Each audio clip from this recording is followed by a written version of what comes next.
Hey, deserving listeners, sister wives, let's check it out. I think it's the commission. This is a good review. I'm glad that we're doing this before Mona tomorrow. When you have a deadline and the stress levels go up, I swear sometimes your kids have radar. I swear they do.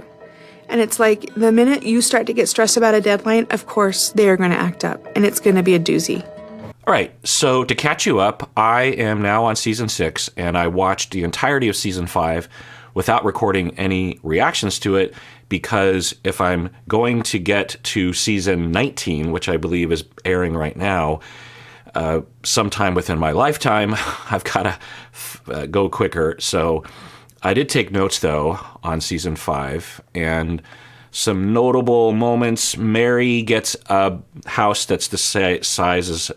So Cody decided that everyone was going to get the same size house, so there isn't any perceived favoritism. And Janelle seems the most upset about Mary getting a big house because she only has one kid, and that kid will be moving out soon. There seems to be some kind of feud going on for a long time between Janelle and Mary. Anyway, going forward, Logan announces that he's going to go to UNLV. Mariah seems to be the most devout to the religion or the most adherent to cultural expectations about swearing and dating and everything.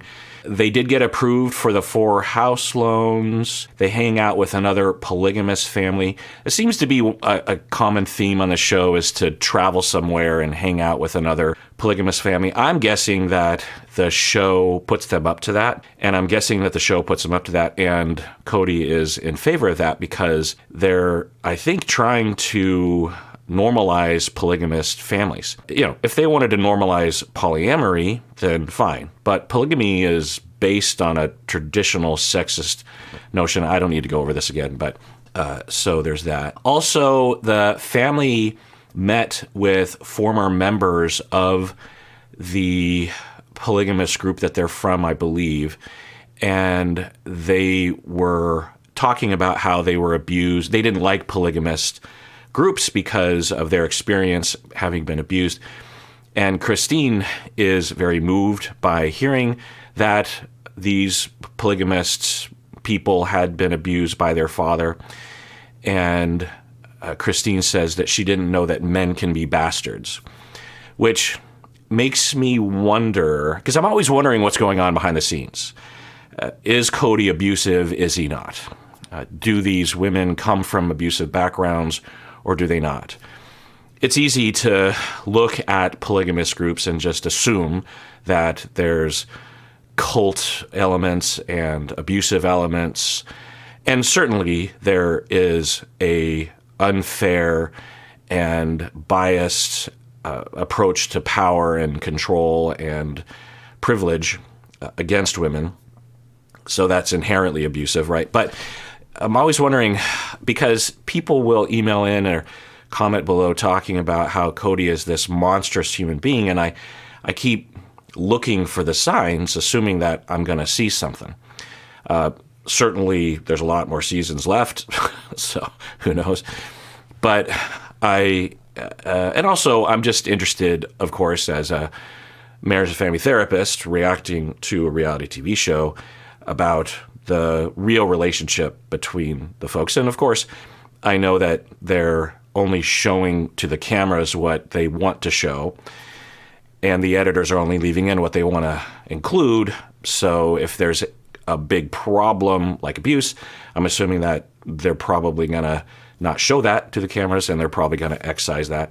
But anyway, the tone of the show seems to be getting more reality TV-ish, if that makes any sense. In the beginning, it truly seemed like the family was just acting as naturally as they could while the cameras are there, but it seems like a little bit more, it seems like there's a little bit more playing it up for the camera. I don't know. It's just me taking a guess at that. But getting back to where Christine is looking at this other family and seeing that there is this abuse that had been experienced in a polygamous family, Christine says, I didn't know that men could be bastards, and she's really crying about it. That seems to indicate that Christine is contrasting her experience in her childhood and in her marriage to what was going on in this other family, which was abusive. So that is a tick in the column that Cody is not being abusive, at least to Christine. I don't know. I'm sure you know more than I do. There's a theme of Janelle struggling to lose weight. Then there's a moment where Christine fails a real estate test. She's trying to get licensed. That's actually what they're talking about here. They're going more into the real estate side of their family businesses. And Christine expressed frustration that her kids needed attention while she was studying for the test. And I didn't know how to interpret that. It seemed kind of cold the way she was reacting to her kids. But, day-to-day life, you're going to get frustrated with life, and it's okay to express frustration about kids. But there's just something about the way that Christine and maybe Janelle, the way they talk about kids. But then I think, I don't know, you hang out with that many kids, especially when you're taking care of all the kids, you're going to say some harsh things occasionally. It's just going to happen. But the fact that they're saying it to the cameras and the kids probably are hearing those kinds of, I don't know. In terms of my experience working with parents, I am not seeing anything that's completely out of the ordinary. There's a lot of ways to raise happy kids, and expressing your frustration about being a parent while also having an overall approach of love and attention isn't going to ruin a child typically. So I don't know. They're launching the family business, the jewelry store thing. Christine says they're failing as a family because she was struggling with studying for her test because the kids were there. I think it's a comment on how they want to be in that cul-de-sac sharing their resources. There's also been talk that I think, after talking to Christine, who was a former member of this group, and hearing these kind of phrases, there's phrases that they've been saying that I think when they're living in different houses across Las Vegas, it's not to them seen by God, their God, that they're living a polygamous family. And therefore, they're not going to get the rewards in the afterlife because of that. They ideally live in the same house, but next door to each other, I think, is you have to live in harmony. Remember that whole thing? Anyway. So I think that they're struggling with that, but they have plans to live in harmony, I think, soon. Cody at some point shows empathy to Mary about Mary not being able to have more kids, but Mary said something to the effect of, I don't think you understand what I'm going through. And that is a pattern that I see. And I don't think there's anything strange about these people in that way. A lot of couples don't feel truly understood by their partners. There's a lot of ways that people talk to each other and listen to each other that makes other people feel not heard. Like if you say, I'm really struggling with my fertility, I don't know what to do. A lot of people, because of their own anxiety or what's been modeled to them, they just start giving advice. Or, maybe you should just move on, or, that kind of stuff. Instead of listening, understanding, saying, I get it. Tell me more, that kind of stuff. And this family seems to suffer from that too. And I think that the Cody situation is perhaps particularly this way in that he's asked to help, or help is a funny way to put it. Well, that's the thing. Like, it's not physically possible for Cody to be a present father in all the children's lives. There's just too many kids. There's too many households. So inherently, he is sort of a secondary parent. I hadn't really thought about that. And so I think that sets up this pattern where Cody is in this constant state of like trying to put out fires and hasn't slowed down and listened to people. I don't know. Also, I think just Cody just has a hard time with that anyway. Also, they were traveling and Cody had this tantrum slamming the door. He talked about how he really wanted to be obeyed, and I had a hard time understanding the bigger picture there. Is that an indication of his anger, his abuse, his intimidation, his violence? I don't know. Logan goes to college, goes into the dorm. The houses are being built. Robin and Mary seem to be bonding.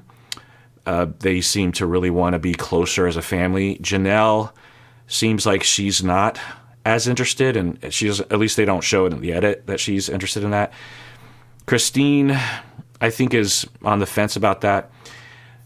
But also, I think Mary wants, I don't know, it's just, I'm really fascinated on the different roles that the sister wives have. And I see evidence of what those roles might be, how they feel about each other, how they interact, what those roles have been over time. But anyway, so then this is episode 2, but episode 1, they're still working on the business.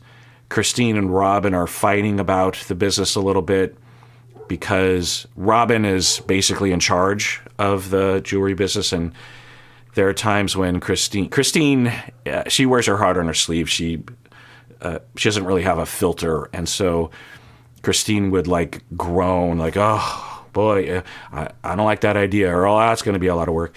And Robin would sort of pounce on Christine, and then Christine said, "Look, if this is the best me. I'm suppressing a lot of anger and a lot of disapproval, so you should be happy that I'm only groaning at you."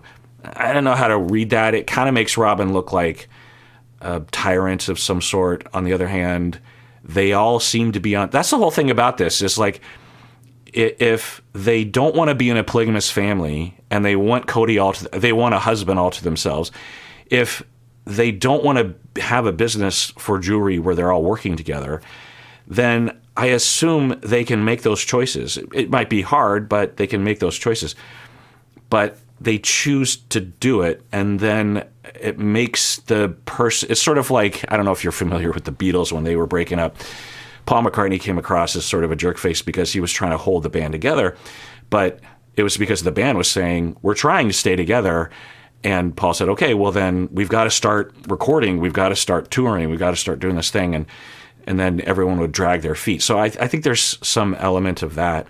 And I think there is this overarching mandate by their religious group that they have to be in harmony. They have to be working together. They can't have all different jobs and different activities because then it's not in harmony. And I think that forces them to do things they don't really want to do. I don't know. Anyway, and then at some point, Mary declines Robin's offer to carry her child. And then also Robin tells Janelle that Janelle isn't doing anything for the business, right? So Robin's like, Janelle, you're not doing anything for the business. Again, that'd be fine if Janelle isn't interested in it. I think she's more interested in the real estate thing, right?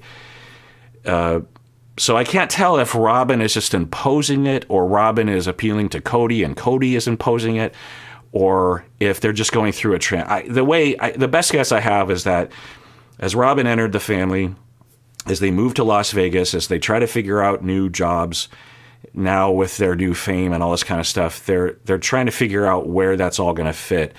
And there's going to be some upsetness. Robin really wants this jewelry thing. I think that was a previous career thing for her anyway, or she liked that. And maybe for Robin, if I was to talk psychologically, that at a certain point, I think that's starting to erode, but I think at a certain point, Robin might have said to herself, if I can give something to this family, like a business, this jewelry thing, then that will give me value in this family. People will value, because I don't feel like I have value or a purpose here. And so I really have to make this work. Because if this doesn't work, then Robin is still kind of this secondary thing, and it's like, why is she being added to the family? Anyway, all right, so let's get up to speed here. So that's all of season 5, by the way. For Janelle, she is, her and Christine came over, and they are studying for the real estate thing, or they're trying to get that off the ground. And Janelle is saying, oh, when there's a deadline, it's like the kids have radar and they just know to freak out. Okay, so just a little comment before we watch the rest of this is that, yeah, kids, everybody, pick up on the emotions. The phrase that I use, or that's used in family therapy, is the emotional field. This is a term that's I believe used by the Bowenians and Murray Bowen and those folks. And if you think about that, then it helps to explain people's behavior and the way that groups of people coalesce, especially over time, because you get to know each other, you get to know the roles, you get to know other people's rhythms. And we like to have things calm, and we like things to be stable, and we like things to be predictable, even if that predictableness is not ideal. We'd rather have things be predictable and non-chaotic than risk changing things, even for the better, but it could get worse, right? And we don't know how to predict how everyone's going to react. We don't know how to predict what we're supposed to be doing. So anyway, kids pick up on things. Everyone picks up on the emotional life. Also, if the mom, Janelle, is less emotionally available, the kids might feel a little neglected because she's focused on a deadline. There also could be some level of sabotage that the kids could be participating in to discourage the mom from working outside the house because it could be a subconscious thing, right? I don't know. But as a family therapist that would often go to homes and actually observe and help families through moments like this, it's fascinating to see how these things play out. It's even kind of true with our dogs. I don't know what it is with our little dog, but when Stacy and I are just talking about anything, which is typically pleasant things, the little dog suddenly wants attention, So it's just interesting to see how these dynamics work within groups of people over time. This episode is sponsored by BetterHelp. So it's that time of year again. It's September, back to school, time to learn new things. And if you're a fan of this podcast, then I'm guessing you like to learn new things. But you might find that although you've learned a lot, you have a hard time applying this knowledge to better your life. This can be frustrating, you might know why you have a particular psychological issue, but you don't know how to use that knowledge to work on the issue. Well, that's where therapy comes in. A therapist can help you see how this knowledge applies to you specifically, and therapy also just gives you the time to focus on yourself outside of daily stressors. Well, one place you can find a therapist is at BetterHelp. If you're thinking of giving therapy a try, it's definitely worth checking out BetterHelp. So rediscover your curiosity with BetterHelp. Visit betterhelp.com/Kirk today to get 10% off your first month. That's BetterHelp, HELP.com/Kirk. No! You can't! Hayden, Gabriel, Garrison, knock it off or you'll go home. No! Okay, a number of things. One, again, I'm not a fan of the kids being included in the show. They're increasingly being included as they get older. There's a lot of interviews with them that I'm not commenting on. At some point, I feel like I have to or I should, and I think this is one of those situations because, of course, the parenting is a big part of this show. It's a big part of the show and gives me an opportunity to talk about that. Also, if I'm going to talk about the marriages, then we have to talk about their approach to parenting. I'm guessing 95% of the parents' interactions with each other has to do with parenting. So we see that Cody is on this chair with his computer and a remote or a phone in his hand. And then Janelle is the one that responds.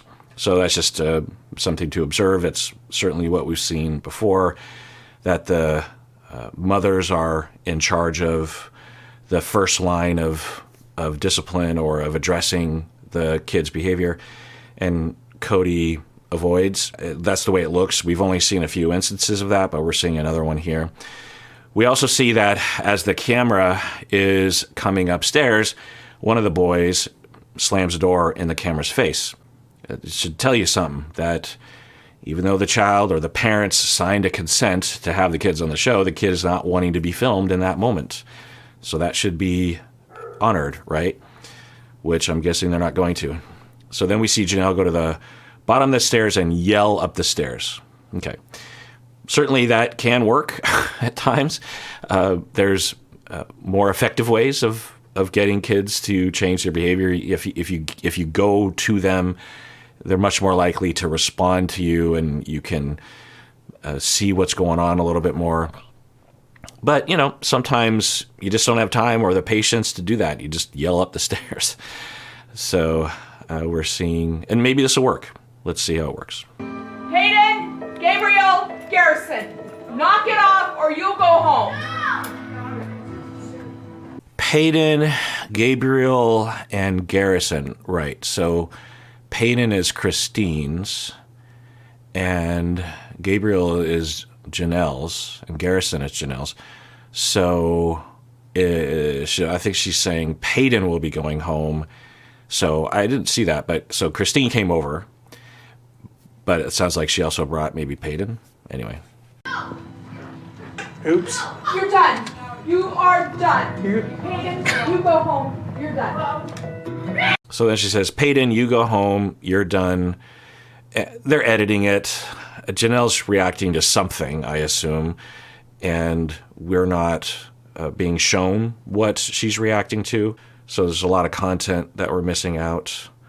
It's hard to watch when you see things like this happen. If you're over at a friend's house and they have to do something like this with their kids, it's awkward. But I'm not seeing. And so a natural bias is like, oh, something's going on with you. In fact, last night people were over and my dogs were acting the way they typically do, which is chaotic and wild when people walk in the door.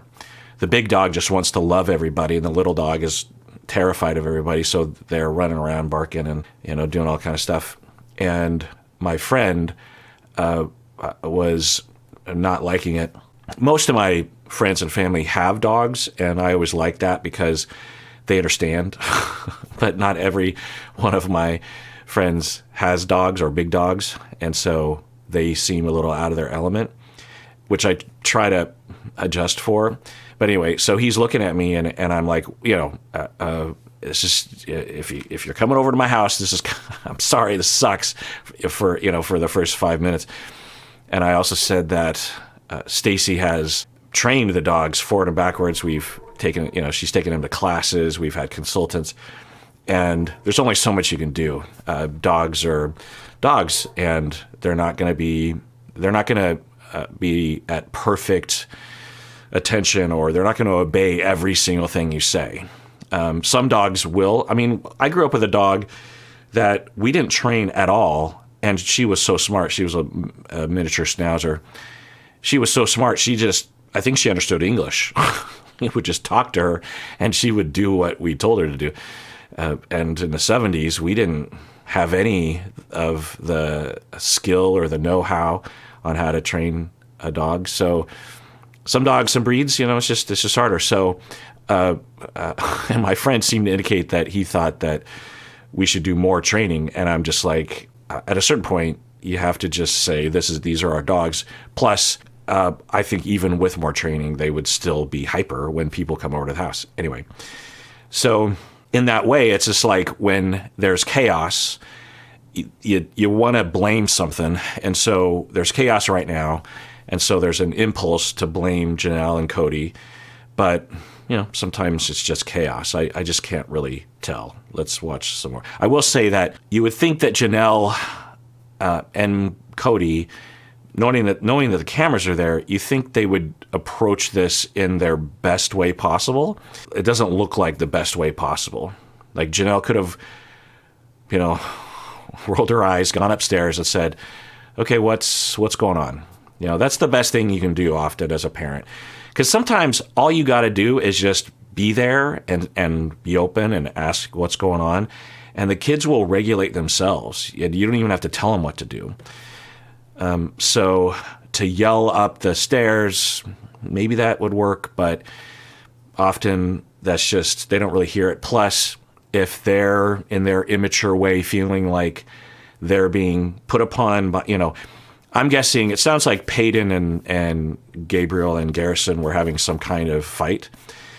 And they probably each individually feel like they're in the right and the other person's in the wrong. And so for the mother just to yell up the stairs, it just makes the kid feel like, yeah, no one's on my side. Whereas if you walk in and you're more neutral, then the kids are like, well, maybe mom is on my side. Maybe they all would believe that. And you just don't, and you don't have to take sides. You could just be like, what's going on? And well, he did this and he did, and you just differentiate, take a deep breath. There's no blood. There's no emergency. Okay. So what I'm hearing is that what I'm hearing? No, that he did that. You do. Okay. Bring it down. Bring it down. I'm here to listen. What happened? Well, he did this. No, I didn't. Okay. So I'm hearing a difference. Sometimes that happens. What do you think happened? Well, I think this happened. Okay, that's your perspective. What's your perspective? I don't know. Okay, well, what do you think we should do? Well, I think he should give me that thing because I deserve it now. Okay, what do you think? No, it's mine. That's da-da-da. Okay, sounds like we're at an impasse. What should we do about it? I don't know, Mom. Like, you never understand. Like, okay, so now I don't understand, and I don't. I wasn't there. Sometimes I have no idea what's happening. And you just take it because you're the parent, and you just walk through. That's one style. That's my style, I suppose, if I'm at my best. There's other styles. You could get down on the floor and just be like, hey, let's just take a second.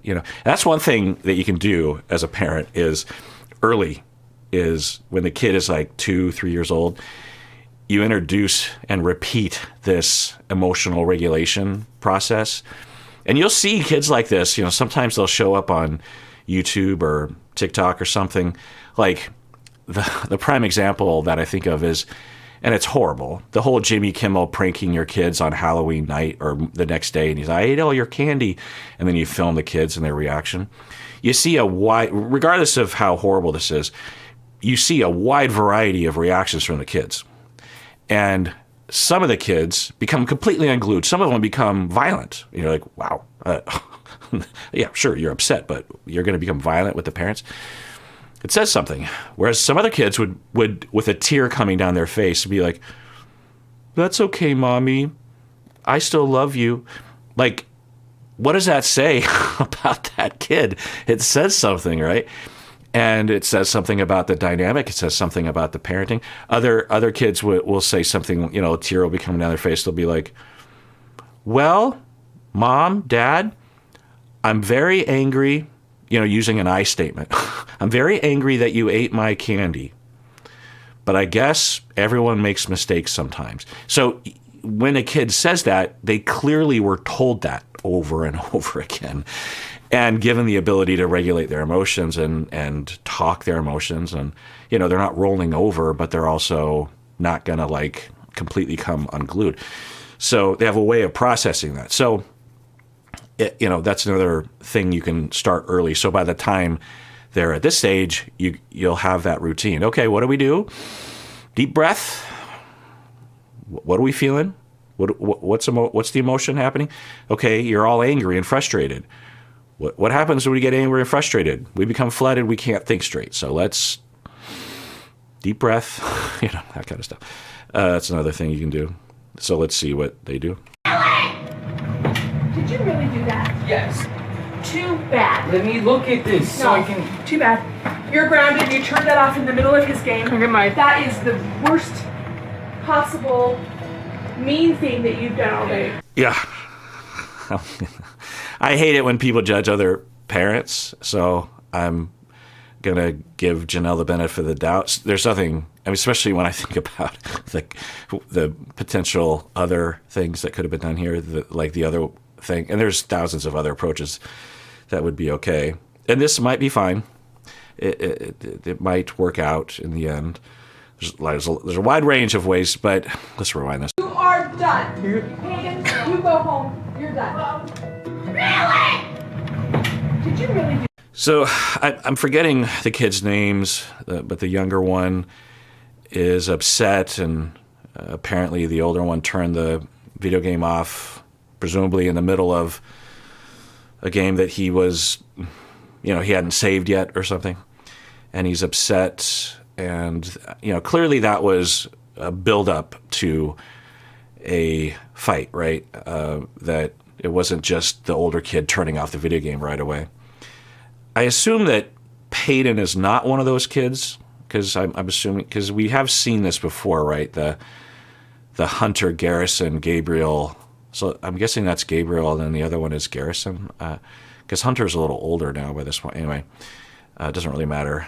But yeah, so the mom comes in, and we've seen this before. At least her initial stuff. We did see her eventually, after being a whirlwind right in the beginning. Then we would see that scene, where they're in that van, and she is going through a phase where she's listening to each person talk, and she's more calm.